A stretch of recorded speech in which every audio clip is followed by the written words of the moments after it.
Più 19%. È l'aumento dei fallimenti in Veneto nei primi 9 mesi di quest'anno. È la cifra impietosa del crollo. La nostra regione prima in Italia, a pari merito, si fa per dire, con l'Emilia Romagna.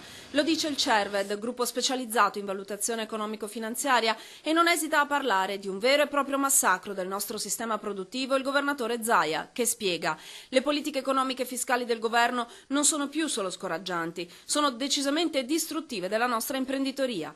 Una logica devastante, secondo Zaia, quella dei palazzi romani, che suonerebbe come il motto biblico «muoia Sansone con tutti i filistei», ovvero trascinare nel baratro anche quelle realtà economiche che finora hanno tenuto in piedi l'Italia, realtà che con le loro capacità produttive sono state costrette a sopperire ai malanni combinati dalle aree dove imperano invece sperperi e rimborsi a piedi lista.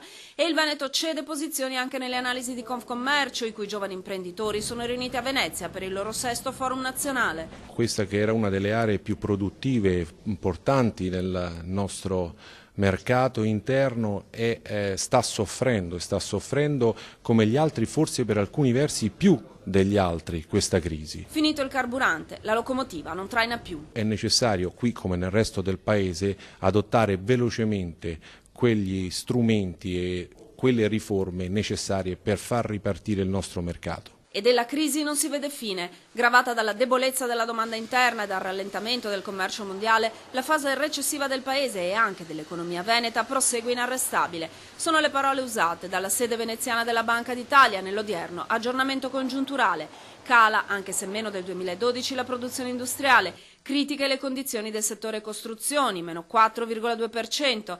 In calo del 4,6% le vendite al dettaglio del commercio. E solo gli arrivi internazionali tengono in positivo trasporti e turismo. Il tasso di disoccupazione si attesta all'8%. Una nube davvero fosca, in cui il più 0,4% segnato dagli ordini dall'estero nell'ultimo trimestre davvero sembra l'unico raggio a cui aggrapparsi.